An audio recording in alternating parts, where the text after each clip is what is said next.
ça fait plusieurs jours que j'essaye de trouver au moins un scénario correct pour la deuxième partie de ma rétrospective de Marvel, et même comme ça, j'ai pas d'idée. Bon, il me faut un film il me faut un film pour encaisser tout ça. Quel film je pourrais trouver? Bon, allez, voyons où est-ce que je peux trouver un film là. Attends. Essayons avec H. Attends. Hercule. Ah ouais, Hercule, d'accord. Tu veux? C'est qui le réel encore? Brett Ratner. Bonjour tout le monde et bienvenue à ce tout nouvel épisode CVGBC. Pour la rétrospective Marvel partie 2, il faudra attendre encore un peu puisque j'avais toujours pas trouvé d'idée malgré que je venais d'en établir carrément une à la fin de la première partie.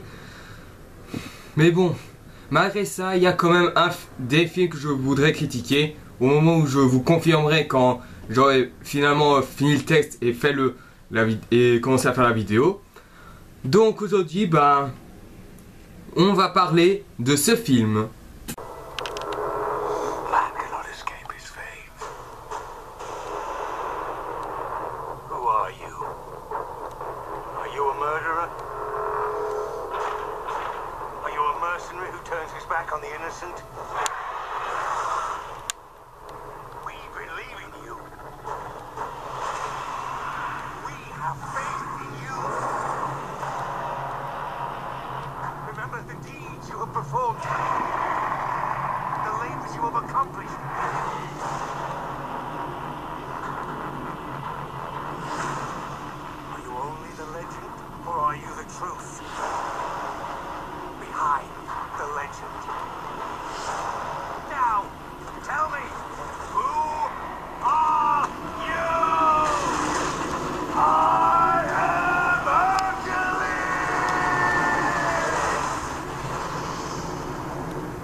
Hercule, sorti en 2014 et réalisé par ce tâcheron de Brett Ratner qui est connu pour avoir réalisé les Rush Hour, Dragon Rouge, mais également l'exécrable X-Men 3.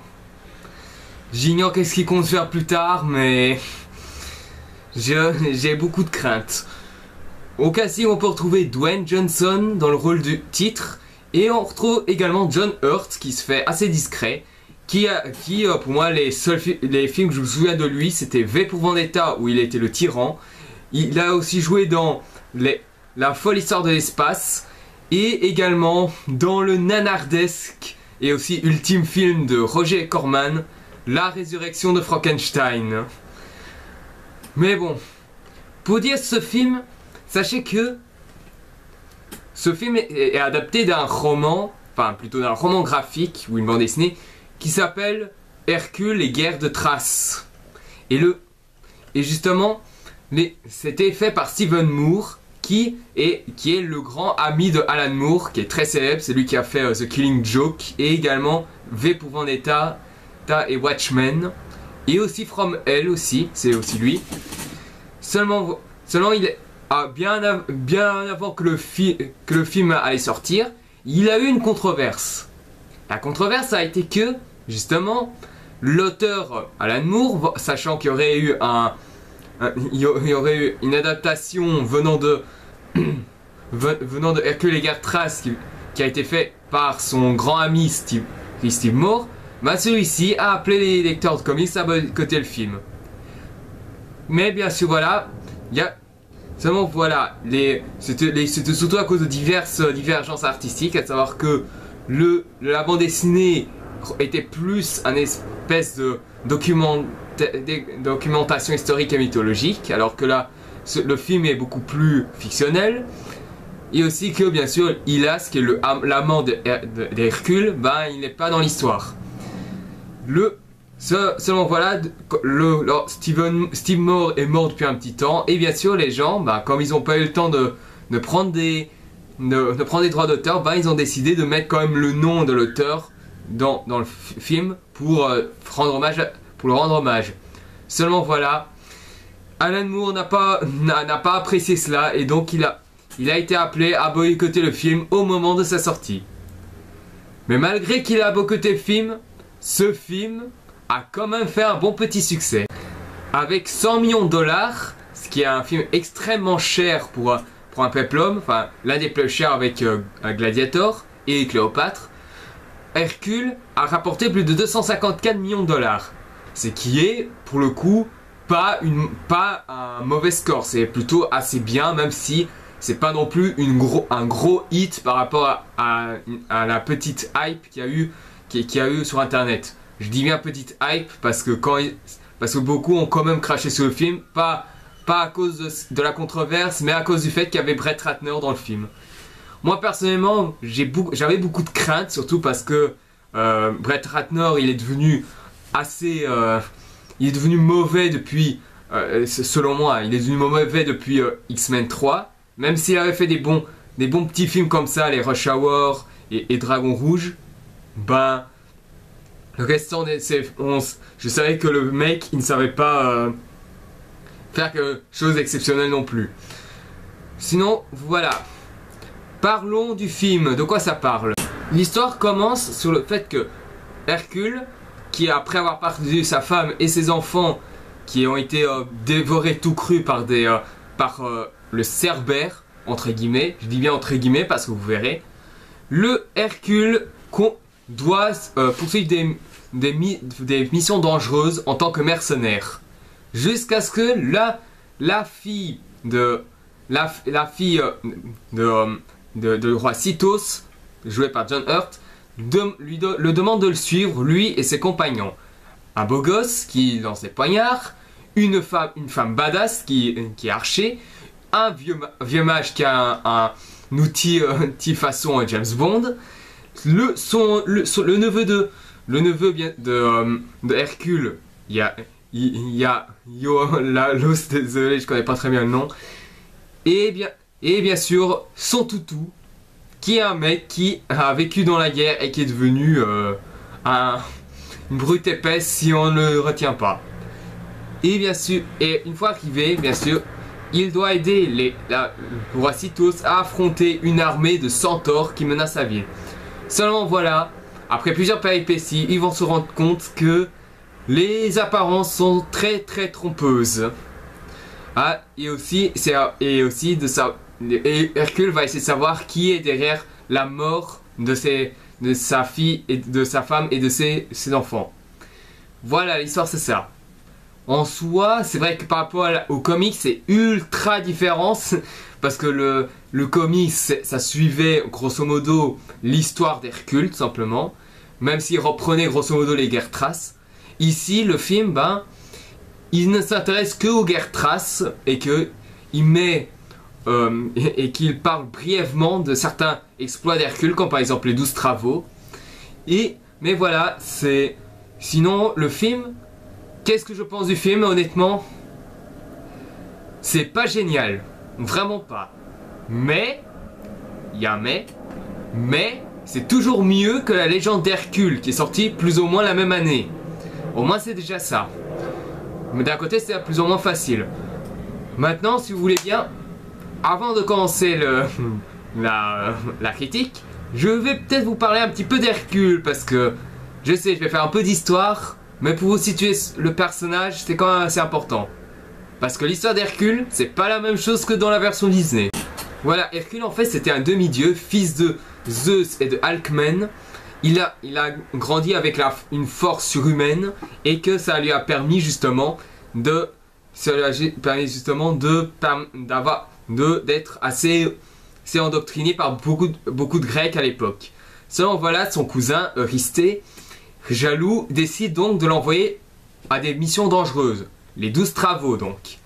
Dont je vais pas tous vous le dire, mais les 12 travaux, bon, il y a eu les pommes des Hespérides, il y a eu l'hydre de laine, il y a eu le sanglier d'Erismas, il y a eu le taureau de Minos, le traversé de l'enfer où il a dû dompter Cerbère, etc. Et bien sûr, vers la fin, Hercule a épousé une fille que, selon vous pensez que c'est Meg, comme dans le film Disney, mais voilà, l'histoire c'est autre chose. Et bien sûr, il y a Centaure il y a eu un centaure qui a voulu essayer de la violer, mais bien sûr, Hercule n'a pas voulu qu'il le viole, donc il lui tire une flèche empoisonnée, qu'il meurt. Et bien sûr, ce centaure lui a dit que si jamais Hercule essayait de le tromper, c'était de mettre en grosso modo ce drap sur lui. Seulement voilà, ce drap était piégé puisqu'il y avait le poison. Et bien sûr, sa femme, en voyant ça, elle s'est suicidée. Et ses enfants, on ne sait pas ce qu'ils sont devenus. Et quant à Hercule, ben, il a été envoyé par son père dans le royaume des dieux. Et celui-ci, j'ai oublié de dire quelque chose, puisque pendant cette période, Héra, qui était la femme de Zeus, elle n'avait pas accepté le fait que Zeus avait fait un enfant avec Alcmène. Et pourtant Hercule, en grec qui signifie Héraclès, ça voulait dire la gloire d'Héra. Eh bien, elle l'a très très mal pris. Et bien sûr, dans les 12 travaux, même dans les 12 travaux, elle a fait tout les possible pour essayer de le tuer. Et au final, Hercule et Héra se réconcilient. Celui-ci boit le lait qui se trouve dans le téton de Héra. Et voilà, il devient le dieu des hommes virils. Au moins, je crois que Daron, il est le descendant d'un très bon dieu, je pense. Mais bon, mais sinon, voilà, je peux vous dire que l'histoire de Hercule, même si je l'ai beaucoup résumé, enfin, brièvement, c'est un héros qui est quand même devenu culte. Il est même aussi connu dans God of War 3, même s'il se fait tabasser la gueule par Kratos. Mais sinon, voilà, Hercule, c'est pas un personnage extrêmement qui est inconnu, c'est quand même un personnage qu'on en parle quand on est tout petit ou alors qu'on a connu grâce au film Disney. Ici, pour le coup d'Hercule, il s'inspire bien sûr, non seulement il s'inspire bien sûr du roman graphique de Steve Moore, mais aussi un petit peu de la mythologie grecque, puisqu'on reprend quand même les 12 travaux et quand même certaines personnages de la mythologie. Mais je vais vous en parler. Donc maintenant c'est ce résumé assez vite, parlons du film. Et pour éviter que je m'énerve, je me suis un peu préparé. Bon, par où commencer? Bon, pour commencer, il faut savoir que niveau qualité, je vais commencer directement par ça, c'est que même si la mise en scène de Brett Ratner est certes quelconque, il n'y a vraiment rien d'innovant, enfin, à part quelques plans, mais sinon, voilà, c'est une mise en scène qui reste plus ou moins soignée, même si la narration reste à désirer. Puis, les effets spéciaux sont pas mal du tout, c'est assez bien fait, faut le dire, même si le sang, c'est un peu limite. Puis, les acteurs, Dwayne Johnson, il fait ce qu'il peut, même si je trouve que c'est un peu une redite du roi Scorpion. Et aussi certains acteurs qui s'en sortent pas trop mal. Enfin, John Hurt, lui, voilà, c'est bien sans plus. Ian McShane, c'est juste ok. Et Joseph Fiennes, lui que je connais pas très bien, puisque je connais son frère, Ralph Fiennes, qui est connu pour avoir joué Voldemort. Et bien sûr, il y a eu beaucoup. Et bien sûr, niveau haute qualité, les scènes d'action qui, malgré qu'elle n'a presque rien de vraiment innovant, rien de très transcendant, c'est des scènes d'action qui se laissent très bien regarder. Et que, en grosso modo, on se laisse prendre. Malgré le fait que on aurait voulu un peu plus, mais bon. Ensuite, c'est là qu'on va passer au point négatif. Parce que là, franchement, il y a vraiment à quoi... Voilà, maintenant on va commencer par les points négatifs. Ok? Ce film parle de la mythologie. À savoir que c'est plus ou moins... C'était la religion de l'époque, on peut dire. C'était un peu C'était le christianisme, l'islamisme et le judaïsme de l'époque, quoi. La mythologie. Parlant de tous les dieux connus comme Zeus, Arès, Hadès, etc. Ici, ils ont essayé de donner un truc réaliste. Je vous décode pas, réaliste. Dans la mythologie grecque, le seul truc que j'ai vu de vraiment, le seul truc qui aurait pu donner un côté réaliste, c'est seulement l'idée que Hercule soit traumatisé par la mort de sa femme et de ses enfants, qui fait bizarrement penser à God of War, mais ça c'est autre chose. Et bien sûr, c'est même le truc pour donner une explication réaliste à ce qui se passe est complètement débile. Je veux dire, déjà, le sanglier, pour eux, ben, c'est juste un animal qui est passé par là et qu'ils ont juste pris la peau pour rendre pour faire une armure léger mais indestructible.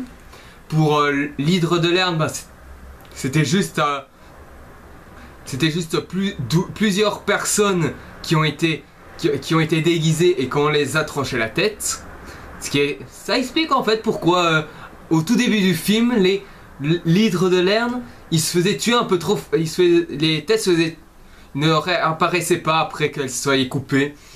Ouais.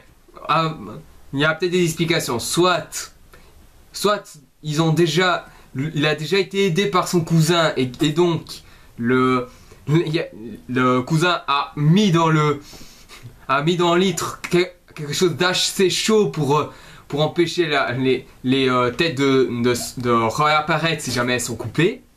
Soit l'épée était déjà en soi quelque chose d'extrêmement trop chiant, ou soit, l'explication est simple, les mecs qui ont eu cette idée sont cliniquement cons, tout simplement.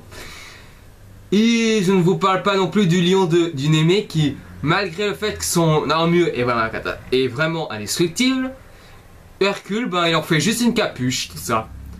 Enfin, si on se souvient bien, enfin, quand on parlait de la peau Némée, Hercule mettait la peau du lion Némée sur lui. Enfin, ça regroupait la tête, mais ça regroupait aussi le dos, ce qui faisait qu'il pouvait rien sentir s'il se faisait attaquer par surprise. Et bien sûr, je ne vous parle pas des centaures, qui est vraiment une blague à elle toute seule. Pendant toutes les explications, John Hurt, qui joue le roi Cotis, fait oui, on a vu des centaures qui ont brûlé des villages. Il a été dirigé par un mec ultra dangereux.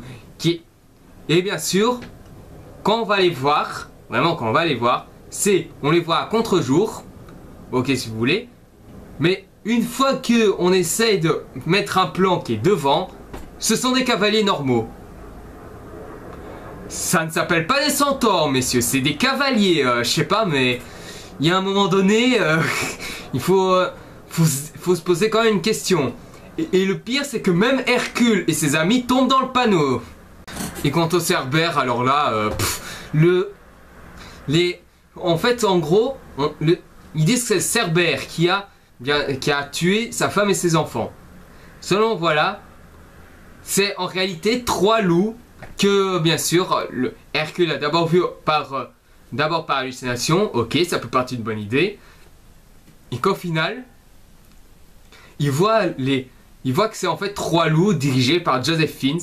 Oui, je vous spoil directement parce qu'en gros, c'est carrément une aventure de Scooby-Doo, quoi. Parce que celui qui n'apparaît que dans très peu de plans, c'est le méchant caché, donc voilà. Et bien sûr, c'est là que je comprends pas, je veux dire. Cerbère, c'est un loup à 3 têtes. Pourquoi vous mettez 3 loups? Ça, je comprends pas. Vous refaites la même chose que Percy Jackson ou quoi?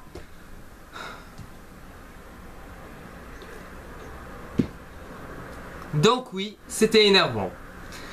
Mais bon. Malgré ça, c'est pas ce que j'ai retenu d'assez stupide quand même. Ce que j'ai retenu d'assez stupide quand même, c'est bien sûr quand la fille du roi Cotix qui arrive à trouver Hercule et ses amis par coup de bol, elle lui dit bien sûr de l'aider parce que ils ont des problèmes. Bien sûr, en parfait homme un guerrier badass, Hercule dit qu'il n'en a rien à foutre.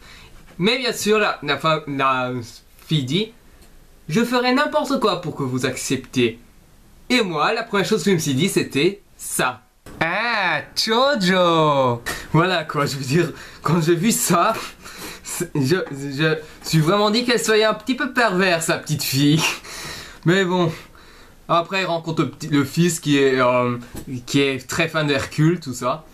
Et bien sûr les batailles, bon, il y en a une, enfin c'est celle soi-disant contre l'armée d'Hadès, soi-disant. Savoir des espèces de monstres enragés qui tuent tout le monde sur leur passage. Bien sûr, ils arrivent dans une scène de combat où il y a eu des cadavres, d'autres qui sont des cadavres et d'autres qui sont frais. Et bien sûr, ceux qui sont frais, c'est l'armée d'Hadès, tout simplement. Arrive une bataille plutôt sympa, même si j'attendais un peu plus venant de certains mouvements Cadmera, merci. Mais voilà, l'armée d'Hadès, qui est censée être une armée inarrêtable, après la fin de la bataille, ils détalent comme des lopettes. L'armée d'Hadès, mesdames et messieurs, une armée de lopettes, tout simplement. Donc oui, l'armée d'Hadès est composée principalement de tapettes, tout simplement. Mais sinon voilà, c'est pas non plus le plus stupide qu'il y a dans le film, croyez-moi. L'un des twists du film, parce que en gros il y en a 3, ben le deuxième twist, vous savez que c'est la révélation de Joseph Fiennes, qui fait le roi Eurysthée, qui est le méchant, qui se fait tuer comme une mère par Hercule. Je vais quand même parler de ce twist-là venant de Joseph Fiennes, même s'il vient bien après celui que j'aurais pu vous parler. Ben, le premier, j'ai pas grand-chose à dire, puisque en fait, le premier, c'est juste le méchant, soi-disant centaure, je dis bien soi-disant, il dit à Hercule qu'en fait, c'est le roi Cotix le méchant, et bien sûr, le roi Cotix, c'est le méchant, sans deck. Imeshingun. Ben oui, parce que franchement, le John Hurt, il doit être très sûr de lui pour faire un méchant, n'est-ce pas? Et bien entendu, le deuxième twist, que je vais en parler, bien sûr, Eurysthée le méchant, parce que bon, c'est vrai que dans la mythologie, Eurysthée n'appréciait pas tant que ça Hercule, ça d'un côté ok, mais selon voilà, c'est la raison du pourquoi il dit qu'il est le tueur de sa femme.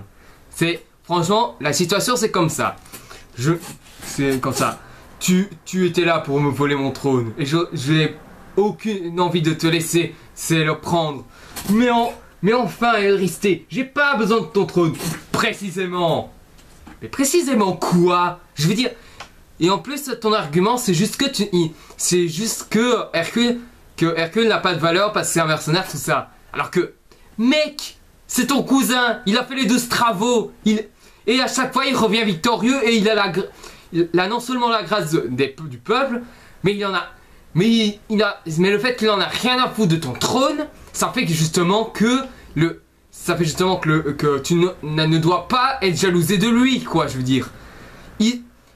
Voilà, le fait qu'il n'a pas envie de ton trône, il te rend plus plaisir qu'autre chose, quoi. Pourquoi tu ne lui donnes pas tu ne lui donnes pas l'occasion, quoi? Il te donne l'occasion et toi tu fais non, je crois que t'es un idiot, donc voilà, pétasse.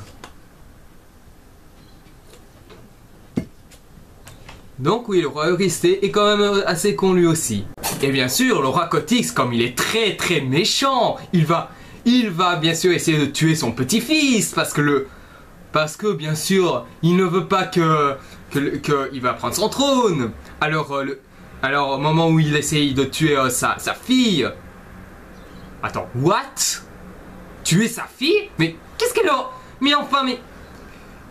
Mec, tu vis dans une société où le macho était encore à la mode. Pourquoi tu perds la tête en essayant de tuer ta propre fille, mec? Tu dis toi-même que tu veux te débarrasser de Arius, qui est ton petit-fils. Mais tue le petit-fils, bordel!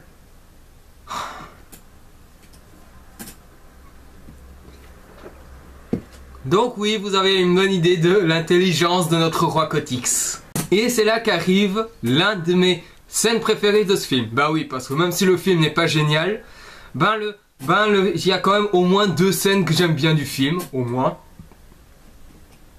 au En plus des scènes d'action, même si elles ne sont pas transcendantales et qu'il manque une certaine passion comme ça, bah, cette scène, même si on l'entend dans la bande-annonce justement, bah, c'est la scène où justement Ian McShane dit à Hercule, t'es qui toi? Tu es un meurtrier, un mercenaire qui laisse les innocents mourir, blablabla. On a confiance à toi, blablabla. Et il lui demande qui tu es, et Hercule qui fait je suis Hercule, comme ça. Et qu'il utilise les chaînes pour écraser le bourreau, et qu'après il se fight les loups pour ensuite se fighter Eurysthée. Ça c'est une scène assez sympa, enfin assez surprenant, même si je sais que si on a vu la bande-annonce, on sait de quoi s'attendre, donc voilà. Mais sinon voilà, le troisième twist, c'est justement qu'Hercule a une super force. Non, tu crois? On l'a déjà vu au tout début du jeu, donc du film, donc pourquoi il faut s'étonner sur ça? Donc voilà, en gros ce twist de Hercule qui est complètement ultra fort, ça ne servait à rien de nous le mettre en tant que twist puisqu'on le savait déjà. Et c'est là qu'on arrive au combat final. Le combat final est assez, il m'a extrêmement bien surpris pour la plupart. Un point que j'ai oublié de parler, c'est la musique que je trouvais assez inexistante, je trouve. Enfin, j'en ai retenu aucune. La seule musique que j'ai entendue, c'est une musique de Fall Out Boy, mais c'est vraiment pendant le générique de fin, donc voilà. Mais sinon, pour le combat final, assez bien. Il y a un des personnages qui meurt, enfin, qu'on a vu depuis un petit temps, c'est le toutou. Et bien sûr, ça, c'est une mort toujours assez vide. Brett Ratner est le roi des morts qui sont vides d'émotion. Voilà.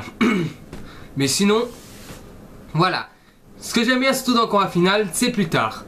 C'est soi-disant quand ils sont menacés, puisque, bien sûr, Hercule a tué une bonne moitié de l'armée dans lequel Hercule et ses amis ont entraîné eux-mêmes. Je vous jure que c'est vrai, si vous suivez le film, si vous avez vu le film, vous savez de quoi je parle. Et bien sûr arrive cette scène.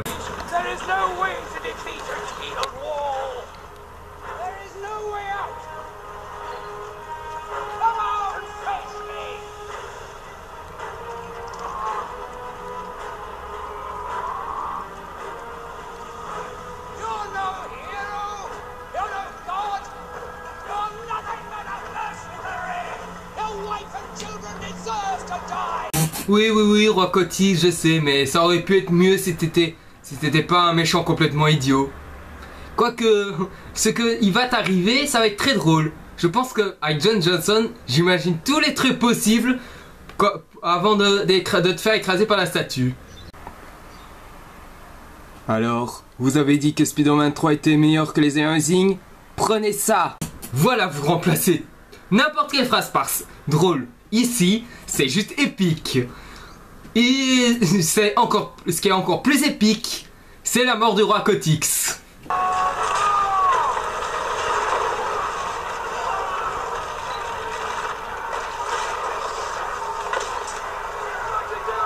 Tu vas mourir. Tu vas mourir. Tu vas mourir.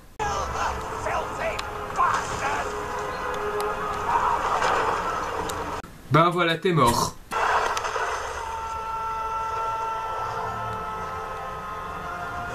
Voilà ce qui arrive quand on reste planté comme un piquet, mon cher roi Cotix. Au moins ta mort t'a servi à apprendre quelque chose, n'est-ce pas? Au moins tu n'es pas William B.J. Blazkowicz. Mais je préférais. Et la fin, ben c'est juste l'armée après avoir vu une bonne majorité de ces hommes morts et également leur roi tué, eux ils décident de s'incliner devant Hercule. J'adore le truc quoi. Ouais, il a tué la moitié de nos amis et a tué notre roi. Mais vive Hercule. Il a fait l'une des meilleures fins depuis le roi Scorpion. Je vous jure, hein, la fin c'est vraiment comme la fin dans le roi Scorpion, quoi, je veux dire, après l'attaque finale, quoi, je veux dire, c'est la même chose, quoi. Brett Ratner a fait une version 2.0 du roi Scorpion. Génial, hein? Bah, je vous jure que, je vous jure que si vous avez déjà vu le roi Scorpion, bah, ça veut dire que vous avez dépensé de l'argent pour voir la même chose. Bref, après tout ce délire, pour conclure, le Hercule de 2014, c'est pas un bon film, mais pas non plus exécrable. Enfin, c'est pas non plus le film le plus mauvais du réalisateur. Sa mise en scène reste soignée, mais il est très classique. Faut dire que Brett Ratner n'a jamais fait vraiment de scène purement efficace, du fait que du fait qu'il n'y a pas vraiment quelque chose qu'on se dit ah c'est vraiment nouveau. Non, c'est toujours classique. Les effets spéciaux pour ce qu'elles sont super. Le scénario, bon, n'est pas génial, mais ça se laisse suivre sans prétention. Certaines situations sont complètement connes, comme je l'ai dit, hein. Et également les acteurs, ils suivent les directives sans pour autant donner des prestations extraordinaires. John Hurt et Dwayne Johnson, eux, ils font juste ce qu'ils peuvent, tout simplement. Ils sont juste bien, mais sans plus.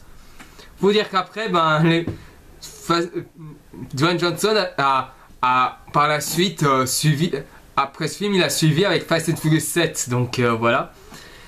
Et bien sûr, la musique totalement inexistante. Rien à dire dessus. En soi, Hercule, ben, sans prétention qu'il faut aller voir. Il mérite pas non plus d'être d'une grosse merde, mais c'est toujours pas un bon film pour autant. Au moins, c'est toujours mieux que la légende d'Hercule. Au moins, c'est déjà ça. Voilà, bah merci pour avoir suivi cette vidéo, j'espère que ça vous a plu. Si vous avez aimé, mettez un j'aime. Si vous voulez en savoir plus sur les prochaines vidéos à venir, abonnez-vous. Si bien sûr vous avez des propositions à me donner, envoyez-moi des commentaires, on en discutera. De me poser des questions si vous en avez et de voir mes précédentes vidéos dans ma chaîne ou dans mon ancienne chaîne pour découvrir mes améliorations au fur et à mesure des vidéos. Donc la prochaine fois, ben, j'essaierai de continuer un peu sur l'écriture de la rétrospective Marvel partie 2. Pour le moment, j'essaierai de vous donner d'autres critiques. J'essaierai sûrement de vous donner un critique sur un autre peplum ou sur autre chose, hein, si possible. La critique des 4 Fantastiques de Josh Trank sera dans le programme, lui aussi.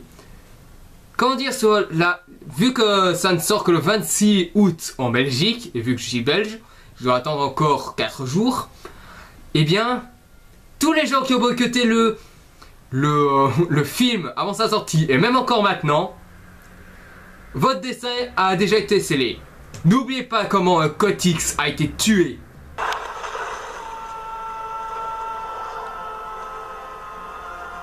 Sinon, je vous donne rendez-vous pour la prochaine critique. Je vous dis à la prochaine. Et profitez-vous bien de votre mort, les fanboys. Si vous êtes déjà morts. Ah, autre chose.